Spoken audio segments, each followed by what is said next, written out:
రైతు సోదరులకి నమస్కారం. Welcome to DVS farmer channel. ఈ రోజు వరిలో ఆశించే కాండం తొలుచు పురుగు ఇది పొలంలో ఏ విధంగా గుర్తించాలి, దీని వలన మన పొలం అనేది ఏ విధంగా కనిపిస్తుంది, దీనిని ఏ విధంగా నివారించుకోవాలనే పూర్తి వివరణ ఈ వీడియోలో తెలుసుకుందాం. వరిలో ఆశించే అన్ని రకాల పురుగుల్లో కాండం తొలుచు పురుగు అనేది అతి ముఖ్యమైనది. ఇది మనకి ఖరీఫ్ మరియు రబీ కాలంలో పంటను ఆశించి ఎక్కువ నష్టం కలుగజేస్తుంది. అయితే దీనిని పొలంలో ఏ విధంగా గుర్తించాలి అంటే, ఈ ఆడ పురుగులు అనేవి మగ రెక్కల పురుగుల కన్నా లావుగా పెద్దగా ఉండి ముందు లేత పసుపు రంగులో ఉంటాయి.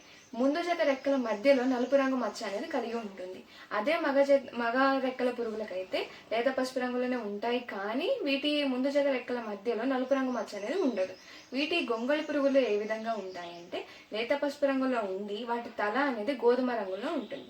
మరి ఇది పొలంని ఏ విధంగా ఆశిస్తుంది అంటే, మనకి ఈ పురుగు రెండు దశలలో ఆశిస్తుంది. పిలకలు వేసే దశలో, చీరుపట్టు దశలో. మరి దీని వలన మన పంట ఏ విధంగా కనిపిస్తుంది అంటే, ఈ తల్లి పురుగులు మన వరి నారు కొనల దగ్గర గుడ్లు పెట్టి నూలు దారంతో కప్పేస్తాయి. ఆ నూలు దారం ఆ గుడ్లు వెలువడి కొద్దిసేపు వరకు ఆకులపై తిరుగుతూ అక్కడ పత్రహరితని గోకి తింటూ ఉంటాయి. ఆ తర్వాతకి ఊలుదారంతో వేలాడుతూ మనకి మొక్క మొదళ్ళ దగ్గరికి చేరి కాండపు చివరి తొడిమ దగ్గర చిన్న రంధ్రం పెట్టి లోపలికి వెళ్ళి అక్కడ ఉన్న పదార్థాన్ని తింటూ జీవిస్తూ ఉంటాయి. దీని వలన మనకి ఏమవుతుంది అంటే, మువ్వు అనేది చనిపోతుంది. దీనినే మనకి సైంటిఫిక్ అంటే శాస్త్రీయ పరంగా చెప్పాలి అంటే డెడ్ హార్ట్స్ అంటారు. దీనిని మనం ఆ మొవ్వుని లాగినట్లయితే ఈజీగా వస్తుంది. ఆ మొవ్వుని చీల్చి చూసినట్లయితే దాని లోపల గొంగళి పురుగు కానివ్వండి, లేదా అది విసర్జించిన మలం కానివ్వండి, లేదా పిప్పి కానివ్వండి గమనించవచ్చు. అదే విధంగా ఈ పురుగు చీరపొట్టు దశ అంటే కంకి బయటకు వచ్చే దశలో ఆశించినప్పుడు మనకి కంకి నుండి గింజల దగ్గరికి పోషకాలు అందేది ఆపేస్తుంది. దీనివలన మనకి కంకిలో గింజలు అనేవి ఏర్పడక తెల్ల కంకిలాగే ఏర్పడుతుంది, అంటే తెల్లగా ఫామ్ అయ్యి ఉంటుంది.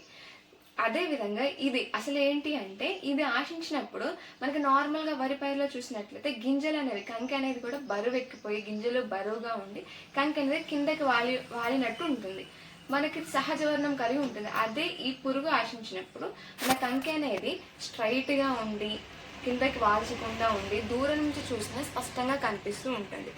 ఈ విధంగా నష్టం కలుగజేస్తుంది. మన వరి పైరులో వరి సాగులో చూసుకున్నట్లయితే మనకి అధిక పిలకలు రావాలి, పిలకలతో పాటు అధిక కంకి రావాలి. కంకికి అధిక శాతం గింజలు ఉండి బరువు ఉంటే మనకి మార్కెట్లో మంచి రేట్ వస్తుంది, రైతుకు మంచి దిగుబడి అనేది వస్తుంది. కానీ ఈ పురుగు వలన మనకి పిలకల దశలను ఆశించి నష్టం కలుగజేస్తుంది, దానివల్ల నష్టం జరుగుతుంది. అదేవిధంగా కంకి ఏర్పడే దశలో నష్టం కలిగి తాలు గింజలు ఎక్కువగా ఫామ్ అయ్యి తెల్ల కంకి ఫామ్ అవుతుంది. దీనివలన మనకి రైతుకు జరిగేది ఏంటి, దిగుబడిలో నష్టం వస్తుంది. మరి దీనిని ఏ విధంగా నివారించుకోవాలి అంటే, అందరూ వరి పండించే రైతులు కొంచెం టైం తీసుకొని సమగ్ర సస్యరక్షణ చర్యలు పాటించుకోవాలి. ఇవేంటి అంటే, వరి వేసవిలో లోతు దుక్కులు చేసుకోవాలి. దీని వలన మనకి భూమి లోపల ఏదైతే ఈ కాండం తొలుచు పురుగు యొక్క కోశస్థ దశలు ఉంటాయో అవి లోతు దుక్కులు చేసినప్పుడు ఆ కోశస్థ దశలు అనేవి బయటకు వస్తాయి. దాని వలన సూర్యరశ్మికి మరియు పక్షులకి అది ఆహారంగా అవుతుంది. ఈ విధంగా కోశస్థ దశలు నివారించుకోవచ్చు. లేదు నార్మల్గా దుక్కి చేసాము అనుకోండి, ఆ కోశస్థ దశలు ఏవైతే ఉన్నాయో మనం ఎప్పుడైతే పంట మళ్ళీ స్టార్ట్ చేస్తామో ఆ కోశస్థ దశల నుంచి బయటికి వచ్చి తల్లి పురుగు మళ్ళీ అటాక్ చేసి సేమ్ ప్రాసెస్ని రిపీట్ చేస్తూ ఉంటాయి. దానివల్ల మనం లోతు దుక్కులు చేయడం వల్ల అక్కడి వరకు కొంతవరకు పురుగు ఉధృతిని తగ్గించుకోవచ్చు. అదేవిధంగా ఈ పురుగుని తట్టుకునే రకాలను వాడుకోవాలి. దీనివల్ల పురుగు అనేది కొంతవరకు అటాక్ చేయడం తగ్గుతుంది. దీంతో పాటు మనం ఎప్పుడైతే ఈ నారు కట్టలు ఉన్నాయో అవి ప్రధాన పొలంలో నాటుకునే ముందు నారు కట్టలని క్లోరోపైరిఫాస్ 20% ఈసీని 1 ml 1 లీటర్ నీటిలో కలిపి ఒక 2 గంటల పాటు వాటిని నానబెట్టాలి. ఈ విధంగా చేసిన వాటిని మళ్ళీ ప్రధాన పొలంలో నాటుకున్నప్పుడు సుమారుగా 20 నుంచి 25 రోజుల పాటు కాండం తొలుచు పురుగుని మన పొలంపై రాకుండా కాపాడుకోవచ్చు. దీనినే శాస్త్రీయ పరంగా సీడ్లింగ్ రూట్ డిప్ మెథడ్ అంటారు. వీటితో పాటు మనం ఏదైతే ఈ నారు కట్టలు ఉన్నాయో మనం ప్రధాన పొలంలో నాటుకునే ముందు ఆ నారు కట్టల కొనలను త్రుంచివేసి నాటుకోవాలి. దీనివల్ల ఏంటి, మన ఏదైతే తల్లి పురుగు ఉందో అది కొనల దగ్గర గుడ్లు పెడుతుంది. ఆ గుడ్లని నివారించుకోవడం వల్ల గుడ్ల నుంచి వచ్చే గొంగళి పురుగులు వచ్చి నష్టం కలిగించే దాన్ని ఆపుకోవచ్చు. అదేవిధంగా ఏదైతే ఈ తల్లి పురుగులు ఉన్నాయో ఇవి కాంతిని ఎక్కువగా ఆకర్షిస్తాయి. కాబట్టి మన పొలంలో దీపపు ఎర్రలు అంటే లైట్ ట్రాప్స్ని అమర్చుకోవడం వలన ఏదైతే ఈ తల్లి పురుగులు ఆకర్షించి అక్కడ నివారించుకోవచ్చు. వీటితో పాటు ఈ తల్లి పురుగు ఉనికిని గమనించుకోవడానికి మనం ఎకరాకి ఒక 4 లింగాకర్షక బుట్టలు పెట్టుకున్నట్లయితే మన పొలంలో ఈ కాండం తొలుచు పురుగు ఉధృతి ఎక్కువ ఉందా తక్కువ ఉందా అనే ఉనికిని తెలుసుకోవచ్చు. దాన్ని బట్టి మనం రసాయన ఎరువుల్ని స్ప్రే చేసుకోవచ్చు. వీటితో పాటు మనకి ఎప్పుడైతే వరి కోత కోస్తామో అది మొదళ్ళని భూమట్టానికి దగ్గరగా కోసినట్లయితే మనకి నెక్స్ట్ క్రాప్ కి ఈ కాండం తొలుచు ఉధృతిని కొంచెం తగ్గించుకోవచ్చు. ఇన్ని చేసినప్పటికీ మనకి పొలంలో పురుగు వచ్చింది, నష్టం జరుగుతుంది, దీని ఉధృతి ఉంది అన్నప్పుడు మనం రసాయన ఎరువులని ఫాలో అవ్వాలి. మనకి రసాయన మందులైనటువంటి మార్కెట్లో లభ్యమయ్యే క్లోరో, డానిటాల్, కెల్డాన్, కొరాజిన్, యాంప్లిగో, వయాగో వంటి మందులు ఉన్నాయి. వీటిని ఉపయోగించి మనకి పొలంలో వచ్చే ఈ కాండం తొలుచు పురుగుని సమర్థవంతంగా నివారించుకోవచ్చు. కానీ ఇందులో గుర్తించుకోదగ్గ ముఖ్యమైన విషయం ఏంటి అంటే మనకి పొలంలో దాని ఉధృతిని బట్టి తక్కువ ఖర్చుతో ఉండే మందులను ఉపయోగించినప్పుడు రైతుకి పెట్టుబడి ఖర్చు అనేది తగ్గిపోతుంది. లేదు ఇక వెంటనే ఉంది పురుగు వచ్చింది కదా అని పెద్ద పెద్ద మందులు ఆడవలసిన అవసరం లేదు. దాని వలన మనకి రైతుకి వచ్చే పెట్టుబడి ఖర్చు అనేది ఎక్కువైపోతుంది. దీనిని తగ్గించడానికి మనకి మొదటి దశలో కొంచెం దాని ఉధృతి తక్కువగా ఉంది అన్నప్పుడు ఈ క్లోరా కానివ్వండి, డానిటాల్ వంటి మందులను ఉపయోగించుకోవాలి. ఈ క్లోరాలో వచ్చేసి క్లోరోపైరిఫస్ 50% ఈసీ అనే టెక్నికల్ నేమ్ కలిగి ఉంటుంది. దీనిని 1 లీటర్ నీటికి 2.5 ml చొప్పున తీసుకుని పంటపై పిచికారీ చేసుకోవాలి. లేదా డానిటాల్, ఇందులో మనకి ఫెన్పోపెత్రిన్ అనే టెక్నికల్ నేమ్ కలిగి ఉంటుంది. దీనిని 1 లీటర్ నీటికి 2 ml చొప్పున తీసుకుని పంటపై పిచికారీ చేసినట్లయితే వరిలో వచ్చే ఈ కాండం తొలుచు మొదటి దశలో తక్కువ ఉధృతి ఉన్నప్పుడు సమర్థవంతంగా నివారించుకోవచ్చు.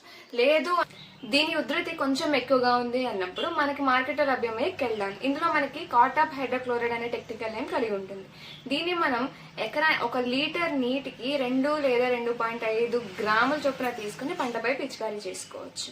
లేదు అంటే ఇప్పుడు చూసినట్లయితే ఈ మూడింటితో మనం పొలంలో వచ్చే ఈ వరి కాండం తొలుచు పురుగుని నివారించుకోవచ్చు. కానీ అన్ని ప్రాంతాలలో వాతావరణ పరిస్థితులు ఒకేలాగా ఉండవు. అందరూ రైతులు ఒకే పద్ధతిలో సాగు చేయరు. అందరూ రైతులు ఒకే రకం వరి పైరును పండించరు. కాబట్టి ఈ మందులు వాడినా తగ్గలేదు అంటే మనం ఈ కొరాజిన్ కానివ్వండి, యాంప్లిగో మందులను ఉపయోగించాలి. ఈ కొరాజిన్ లో వచ్చేసి మనకి క్లోరాటానిప్రోల్ అనే టెక్నికల్ నేమ్ కలిగి ఉంటుంది. దీనిని మనం ఎకరానికి 60 ml చొప్పున తీసుకుని పంటపై పిచికారీ చేసుకోవాలి. లేదా యాంప్లిగో, ఇందులో క్లోరాటానిప్రోల్ తో పాటు లాంబ్డా సైహెలోత్రిన్ అనే టెక్నికల్ నేమ్ కలిగి ఉంటుంది.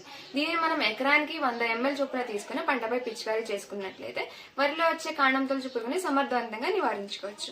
లేదు వీటన్నిటిని ఉపయోగించినా మనకి తగ్గలేదు, నేను పెట్టుబడి ఖర్చు పెట్టగలను అంటే ఈ వయాగో మందును ఉపయోగించుకోవాలి. దీనిలో వచ్చేది టెట్రాటానిప్రోల్ అనే టెక్నికల్ నేమ్ కలిగి ఉంటుంది. ఇది అన్ని రకాల పురుగులను సమర్థవంతంగా నివారిస్తుంది.